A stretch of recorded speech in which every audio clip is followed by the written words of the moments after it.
Bienvenue sur Africa 24 dans cette nouvelle édition du QG News. Voici les titres de l'actualité. Réduction du nombre des régions ou encore la refondation de la justice. Ce sont là quelques points qui seront soumis au Forum pour les réformes de l'État au Tchad. Initié par le président Idriss Déby Itno, une partie de l'opposition appelle à son boycott. C'est une innovation africaine qui peut sauver des vies. Au Cameroun, un groupe de médecins pluridisciplinaires a mis en place une application afin de pallier le déficit de médecins. That Health Again à découvrir dans ce journal. Et puis découverte de boxeuses pas comme les autres.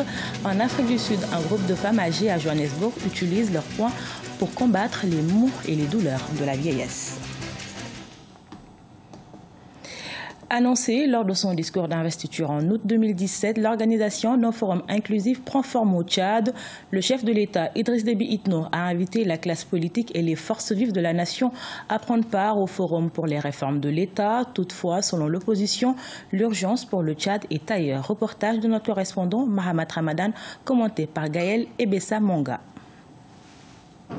Au Tchad, le président Idriss Déby Itno, dans son message du 31 décembre 2017, à l'occasion du Nouvel An, a annoncé un forum national inclusif en 2018 qui va réunir toutes les forces vives du pays en vue d'examiner les différentes propositions des réformes de l'État. Cette annonce semble ne pas faire l'unanimité auprès de l'opposition qui estime que l'urgence n'est pas un forum mais un dialogue politique inclusif. Lorsqu'on va créer un monstre régional comme le Maroc Bitangilé, 2,5 millions d'habitants, et on dit qu'ils sont égaux à 20 000 personnes, c'est quoi? C'est ça un des problèmes que le forum pose. Le forum, là, c'est quelque chose d'antinational qu'il faut combattre. Le forum va non seulement essayer de perpétuer le régime de Déby, mais le forum va perpétuer la domination d'un certain nord sur un certain sud. C'est contre ça qu'il faut se battre. Selon certains acteurs de la scène politique, ce forum national inclusif est une occasion pour les Tchadiens d'échanger sur la pertinence des institutions et éventuellement envisager leurs réformes si nécessaire. Ils estiment que les hommes politiques doivent mettre de côté les ressentiments et les considérations politiciennes pour élaborer un document consensuel et national au profit des Tchadiens.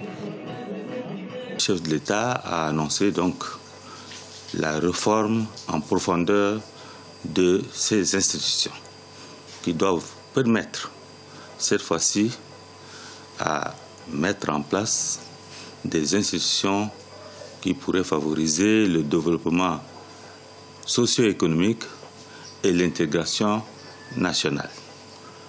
C'est une occasion en or que le chef de l'État nous offre. Il va falloir éviter de se jeter une fois de plus de gourme. Pour rappel, parmi les différents points de la réforme constitutionnelle qui seront soumis au forum, on note la réduction du nombre des régions qui passe de 23 à 12 provinces, la forme territoriale de l'État, la refondation de la justice et l'introduction du Sénat. Le royaume chérifien veut faire la part belle à son industrie aéronautique. Le Maroc ambitionne de porter le chiffre d'affaires de son secteur à 26 milliards de dirhams et créer plus de 23 000 nouveaux emplois à l'horizon 2020. Précision dans ce sujet préparé et commenté par Ibrahima Djoumaba.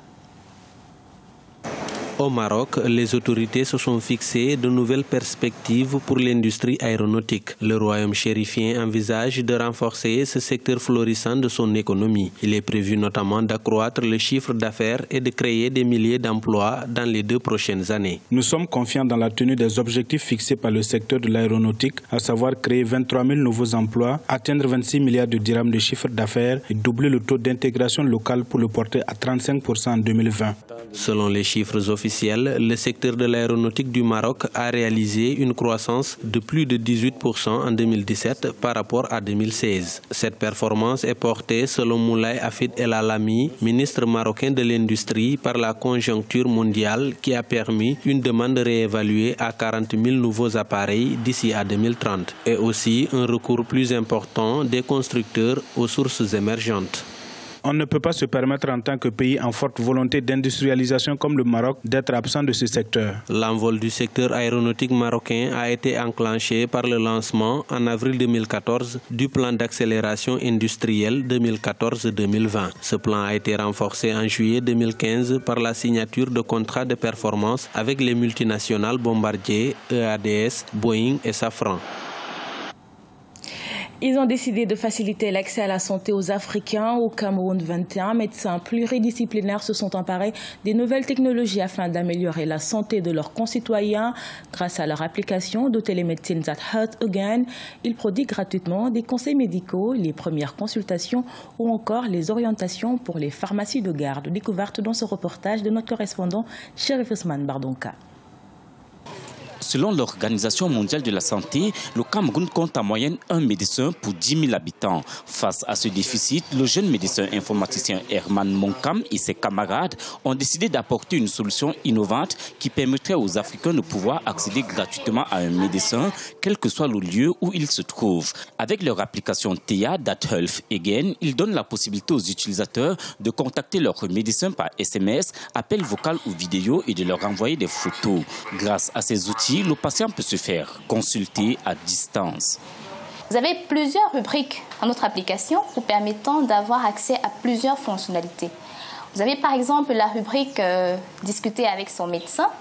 Vous y allez et vous avez une panoplie de médecins qui vous sont présentés actuellement, ceux qui sont permanemment disponibles sur l'application sont au nombre de 21. Nous avons également 2 pharmaciens qui sont disponibles de façon permanente sur l'application.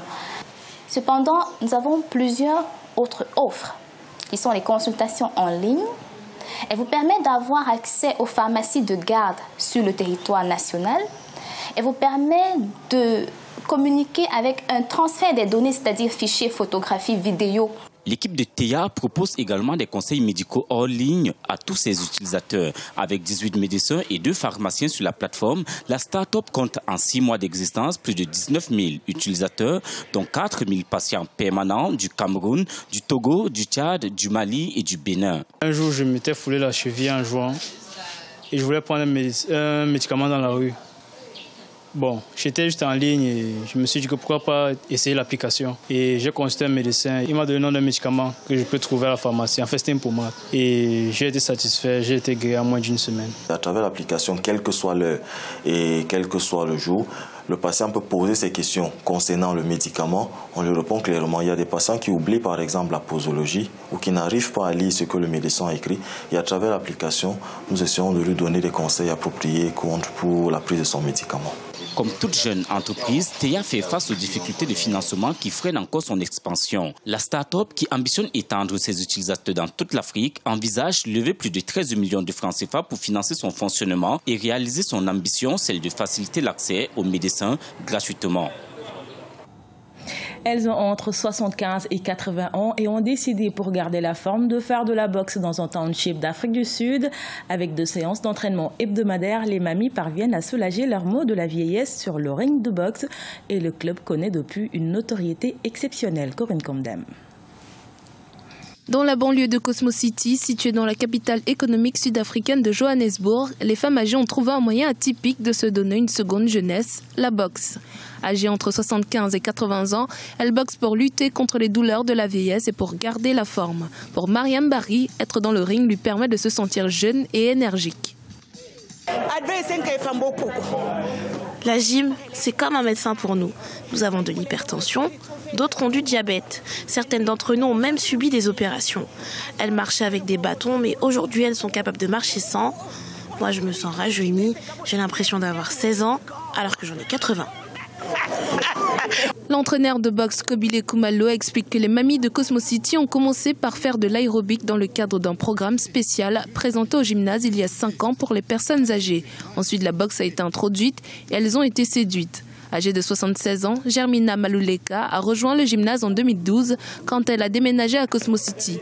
Elle a récemment été diagnostiquée d'un cancer et pour elle, la boxe lui a redonné de l'espoir dans son combat contre la maladie. La salle de gym m'a aidé à surpasser ma maladie. Quand je commençais, j'avais un problème avec mes pieds. J'avais toujours les pieds enflés. Depuis que je vais au gymnase, je n'ai plus de problème ni avec mes genoux, ni avec mes jambes. En plus de ses vertus thérapeutiques, grâce à la boxe, elles apprennent des techniques de légitime défense. Ces mamies boxeuses ont également inspiré les jeunes du quartier sur l'importance de l'exercice physique pour une santé meilleure. Ce journal a été réalisé par l'ensemble de la rédaction. Merci pour votre fidélité. Dans un instant, une nouvelle édition de l'actualité sur Africa 24.